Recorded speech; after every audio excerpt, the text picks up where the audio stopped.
պիտի փաստեմ, որ մենք ունենք ճանապարհատրանսպորտային պատահարների որոշակի աճ 10.7%-ով, միևնույն ժամանակ մենք արձանագրել ենք զոհերի թվի նվազում նախորդ կրկին 9 ամսվա համեմատությամբ 43-ով նվազել են զոհերը։ Հարգելի գործընկերներ, սա իհարկե ցույց է տալիս ոստիկանության ինտենսիվ աշխատանքը, բայց կարծում եմ ճանապարհատրանսպորտային թվի աճը, այսինքն ինքնին գոյությունը ճանապարհատրանսպորտային պատահարների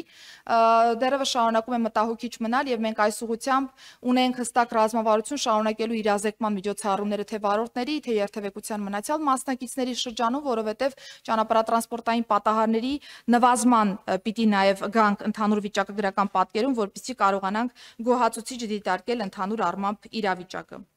Ներկայացնելով ոստիկանության ինստիտուցիոնալ զարգացումը, պիտի փաստեմ, որ ընթացիկ տարում շարունակել ենք աշխատանքները եւ նոյեմբերի 1-ին գործարկվել է ոստիկանության 4-րդ վերջին հենասյունային ուղղությունը ոստիկանության գվարդիան, որը պիտի պատասխանատու լինի երկրում հասարակական կարգի եւ անվտանգության ապահովման համար։ Ընթացիկ տարում նաեւ մեծածավալ աշխատանքներ ենք իրականացրել ոստիկանությունում ուժային միջոցների գործադրման ստանդարտի ներդրման ուղղությամբ։ Նոյեմբերի 1-ից ուժի մեջ է մտել նոր ստանդարտը եւ ես պիտի նշեմ, որ ոստիկանության համակարգի համար նախադեպը չունեցող ծավալով 10,000-ից ավելի ոստիկանության ծառայողներ անցել են ուժային միջոցների գործադրման ստանդարտով վերապատրաստումներ։ Բայց բնականաբար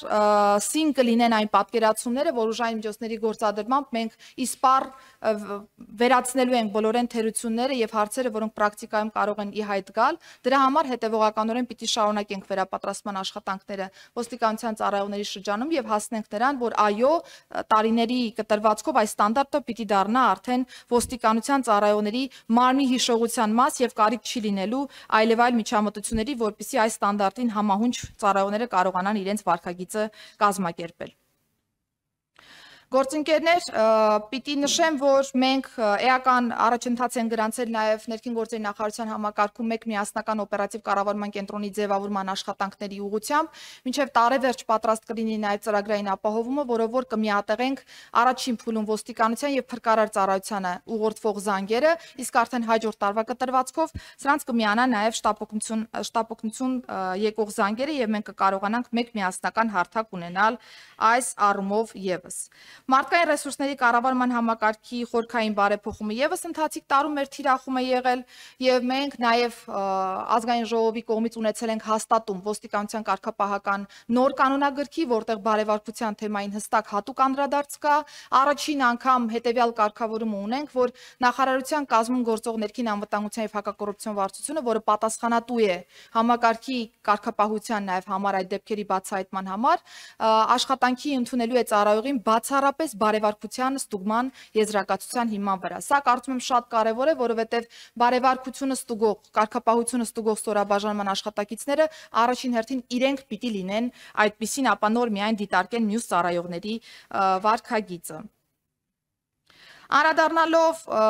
միգրացիայի եւ քաղաքացիության ոլորտում իրականացված աշխատանքներին, հարգելի գործընկերներ, պիտի նշեմ, որ ԵՄ-ի հետ վիզաների ազատականացման ուղղությամբ բավական ակտիվ աշխատանքներ ունենք այս շաբաթ։ Ի վերջո պաշտոնապես կստանանք արդեն գործողությունների ծրագիրը եվրոպական կողմից փոխանցվող եւ արդեն գնդակը կլինի Հայաստանի Հանրապետության դաշտում, որովհետեւ հստակ կլինեն անմիջոցառումները, որոնք որ Հայաստանի Հանրապետության պետական մարմինները պետք է ապահովեն այս տեսանկյունից։ Պիտի փաստեմ, որ գործողությունների ծրագիրը հաշվի առնելով այլ երկրների փորձառությունը եւ մեր շփումները եվրոպական կողմի հետ նորություն չէ որպես այդպեսին, որովհետեւ հիմնականում նախատեսված են այնպիսի միջոցառումներ, որոնք Հայաստանի Հանրապետության կառավարությունն արդեն իսկ թիրախավորել է որպես բարեփոխման ենթակա ուղղություններ։ Առաջին ուղղությունը թերևս այս ոլորտում բիոմետրիկ համակարգի ներդրումն է եւ ես նշեմ, որ ակտիվ կերպով շարունակում ենք այս աշխատանքները, ունենք կնքված պայմանագիր, արդեն իսկ տարածքային գրասենյակների մասով որոշարկում ունենք մասնավոր գործընկերոջ հետ, վերջնականացրել ենք նաեւ տարածքային գրասենյակների արտաքին նկարագրերը, բիոմետրիկ նույնականացման քարտի արտաքին նկարագիրը եւս հաստատված է եւ առաջիկայում նաեւ անձնագրի արտաքին նկարագրի հաստատում եւս կունենանք որպես այդպիսին։ Բնականաբար այստեղ նաեւ պիտի վերանայվեն շենքային պայմանները ծառայության եւ նաեւ մասնավոր գործընկերոջ, արդեն իսկ մոդելային տարբերակը շինարարական աշխատանքների նախատեսման համար նախատեսված է եւ մենք մինչեւ արդեն 2026 թվականի առաջին կիսամյակ այս աշխատանքները կապահովենք եւ երկրորդ կիսամյակից սկսած սկսենք արտադրությունը բիոմետրիկ նոր անձնագրերի եւ նույնականացման քարտերի։ 2025 թվականի հոկտեմբերի 6-ից նախագործարկվել է նաեւ հարգելի գործընկերներ քաղաքացիության նոր համակարգը։ Գիտեք, որ ազգային ժողովը ընդունել է օրենսդրական նախաձեռնություն, որով քաղաքացիության դիմումների ընդհանուր պատկերը թվայնացվում է եւ մենք 2026 թվականի հունվարի 1-ին ընդառաջ արդեն իսկ հոկտեմբերի 6-ից նախագործարկել ենք այս համակարգը։ Մինչ այդ նշեմ, որ ընթացիկ տարվա 9 ամիսների հաշվարկով հանրապետության նախագահի հրամանագրով քաղաքացիություն է շնորհվել 17180 անձի, աճ ունենք քաղաքացիության շնորհման 15.5%-ով եւ դադարեցվել է 3166 անձի քաղաքացիությունը, այստեղ եւս ունենք աճ 10.7%-ով, բայց ընդհանուր համայնապատկերում քաղաքացիություն շնորհված անձանց թիվը գերակշռում է։ Անդրադառնալով Ղարաբաղից բռնի տեղահանված անձանց կողմից քաղաքացիության ձեռքբերման գործընթացին, պիտի նշեմ, որ 2025 թվականի հոկտեմբերի 30-ի դրությամբ քաղաքացիություն ստանալու համար դիմում է ներկայացրել 21916 տեղահանված անձ։ Նույն օրվա դրությամբ նախագահի հրամանագրով արդեն 14064 անձի շնորհվել է ՀՀ քաղաքացիություն եւ անձնագրավորման միջոցով քաղաքացիություն ձեռք է բերել նաեւ 7191 անչափահաս։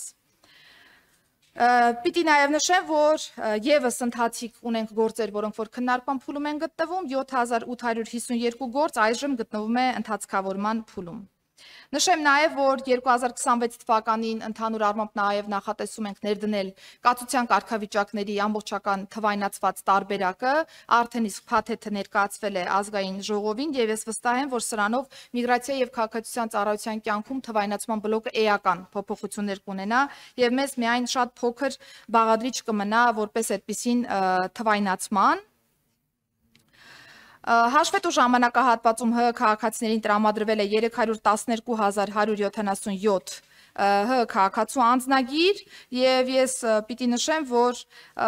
բիոմետրիկ նոր համակարգի ներդրման պայմաններում հարցը նաեւ դիտարկել ենք մասնավոր գործընկերոջ հետ, որպեսզի անցումը շատ սահուն լինի եւ մենք կարողանանք ընդհանուր առմամբ հերթերի պատկերը կառավարելի ունենալ այս տեսանկյունից։ 2025 թվականի հուլիսի 3-ին ընդունվել է միգրացիայի ոլորտի կարևորագույն օրենսդրական նախաձեռնությունը, որը բնակչության պետական ռեգիստրի մասին նոր օրենսդրությունն է եւ մենք ընթացիկ տարում նաեւ այս ուղղությամբ էական քայլեր ենք ձեռնարկել, ներկայումս նաեւ ընթանում է X-Road փոխգործելիության հարթակի ներդրումը, որը կապահովի արագ եւ անվտանգ տվյալների փոխանակում գերատեսչությունների միջև։ Անդրադառնալով հանրային ծառայությունների մյուս բլոկին, խոսքս հաշվառման քննական ստորաբաժանումներին է վերաբերում, պիտի նշեմ, որ ներդրել ենք հիբրիդային հերթագրման նոր համակարգ, որը թույլ է տալիս թե on-line հերթագրման տարբերակով եւ թե նաեւ կենթանի հերթագրման տարբերակով գրանցվել եւ սպասարկվել հաշվառման քննական ստորաբաժանումներում։ Ես նշեմ, հարգելի գործընկերներ, որ ընթացիկ տարում տարբեր քննարկումներ ենք ունեցել հերթերի մասով հաշվառման քննական ստորաբաժանումների,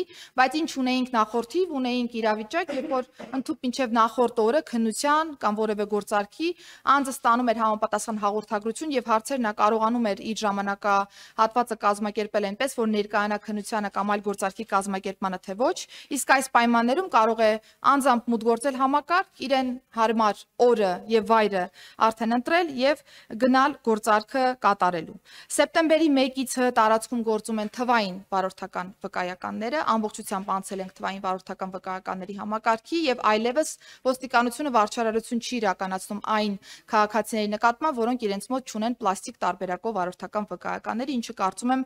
էապես հարմարավետություն է ապահովել նաեւ վարորդներին այս առումով։ Բնականաբար նաև հարմարավետության տեսանկյունից նոր գործիքակազմ ենք տվել մեր այն քաղաքացիներին, որոնք ցանկանում են արտահերթ սպասարկվել եւ լրացուցիչ վճարի դիմաց ընդհանուր ժամանակացույցից դուրս որևէ օր վերցնել եւ նախատեսել ենք տեսական կամ գործնական քննությունների մասնակցելու համար պետական տուրքի դիմաց մասնակցել արտահերթ։ Պիտի փաստեմ, որ բավական ակտիվ են օգտագործում մեր քաղաքացիները այս հնարավորությունը եւ նաև պարոն Սարգսյանն էր ներկայացրել որոշակի առաջարկներ այս մասով։ Ես ուրախ եմ, որ կարողացել ենք ընթացիկ տարում ապահովել այս օրենսդրական փոփոխությունը։ Փաստեմ նաև, որ տրանսպորտային միջոցի առողջարքի on-line հարթակը եւս գործարկվել է, 300-ից ավելի տրանսպորտային միջոցի գործարքներ են ունեցել, որոնք միայն on-line պլատֆորմում են իրականացվել։ Այսինքն առաջին գործողությունից մինչև վերջին գործողությունը քաղաքացին տրանսպորտային միջոցի առողջարքը կազմակերպել է on-line պլատֆորմում առանց որևէ բարդության, եւ ես պիտի նաև նշեմ, որ մենք նաև քաղաքացիների հետադարձ կապի միջոցով կարծիքներն ենք հավաքագրել եւ միանշանակ դրական է եղել պատկերը քաղաքացիների կողմից, ընդհանուր մինչև մի քանի րոպեի ընթացքում կարողացել են առողջարքը կազմակերպել եւ մենք հետեւողականորեն նաև հարթակի կատարելագործման ուղղությամբ աշխատանքներն ենք շարունակելու։ Կարճ անդրադառնամ նաև փրկարար ծառայության ոլորտում կատարված աշխատանքներին, նշեմ, որ 25 թվականի 9 ամիսների ընթացքում հանրապետությունում գրանցվել է ընդհանուր 14704 արտակարգ դեպք եւ պատահար, որոշակի աճ ունենք այս առումով հաշվի առնելով հրդեհների ժամանակահատվածը, որը հիմնականում ամառային ժամանակահատվածն է մինչև սեպտեմբերի առաջին օրեր։ Փրկարար ծառայության ստորաբաժանումների կողմից 2025 թվականի 9 ամիսների ընթացքում փրկվել է 162 մարդու կյանք եւ նաեւ պիտի փաստեմ, որ շարունակել ենք ինստիտուցիոնալ զարգացում այս առումով եւս գործարկվել է 11 հրշեջ փրկարարական կամավորական հենակետերը, որոնք սպասարկում են 51 բնակավայրեր։ Սա ոչ թե պարզապես հարգելի գործընկերներ նոր հենակետերի ձևավորում է, այլ գաղափարախոսության փոփոխություն, որովհետեւ համայնքի բնակիչները եւս պիտի մասնակցեն համայնքի անվտանգության կազմակերպմանը եւ կամավորական հրշեջ փրկարարական ջոկատների ներգրավում այս առումով բավական դրական պատկեր է ապահովել։ Նշեմ նաեւ, որ սրանցից երկուսը միայն հենց ձևավորվել են 2025 թվականի կտրվածքում Մեղրաձորում եւ Մարմարիկում։ Գործընկերներ, մենք ընթացիկ տարում նաև քննարկել ենք գույքի ձեռքբերման հարցերը եւս, անընդհատ մեզ ուղղվում են մտահոգություններ, որ այ հիմնականում ոստիկանությունն է առավելապես սպառազինվում, տեխնիկապես հագեցվում, փրկարար ծառայությանը բավարար չափով ուշադրություն չի դարձվում։ Ես նշեմ, որ ընդհանուր առմամբ մենք հաստատել ենք ներդրումային ծրագիր շուրջ 5 միլիարդ դրամ բյուջեով, որի շրջանակներում փրկարար ծառայության համար ձեռք կբերվեն 91 հրշեջ փրկարարական ավտոմեքենաներ եւ հատուկ տեխնիկա,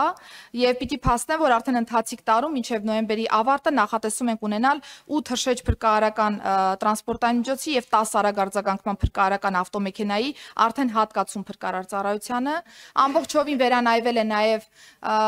մարտական համազգեստը, որն այդպեսին է կոչվում փրկարար ծառայության համար, եւ ձեռք են բերվել նաեւ մի շարք գործիքներ, որոնք հեշտացրել են փրկարար ծառայության կյանքը ընդհանուր պրոցեսների կազմակերպման տեսանկյունից։ 2025 թվականի նոյեմբերի 1-ից հստակ ֆիքսել ենք օրենսդրական ժամկետով, որ լուծարվելու է տեխնիկական անվտանգության ապահովման պետական ոչ առևտրային կազմակերպությունը, որը գործում է ներքին գործերի նախարարության ենթակայության ներքո, եւ արդեն իսկ մտել ենք լուծարման process, կառավարությունը եւս համապատասխան որոշում ընդունել է, բայց սա ուզում եմ փաստել, որ ոչ թե միայն պետական ոչ առևտրային կազմակերպության կրճատում է ընդհանուր առմամբ կառուցվածքում, այլ տեխնիկական անվտանգության ոլորտի էական բարեփոխման մաս է, որտեղ որ քաղաքականությունը պիտի մշակի ներքին գործերի նախարարությունը եւ պատվիրակի պրոցեսների կազմակերպումը մասնավոր գործընկերոջ եւ մասնավոր գործընկերները պիտի ապահովեն ընդհանուր փորձաքննությունները։ Բնականաբար այստեղ վերահսկողական գործիքակազմը եւս շատ կարեւոր է, որովհետեւ մենք նաեւ որակի առումով խնդիրներ չունենանք, նախատեսել ենք լիցենզավորման կոնկրետ պրոցես, որն առաջիկայում արդեն ավելի մանրամասն կքննարկենք նաեւ համատեղ եւ կգնանք առաջ։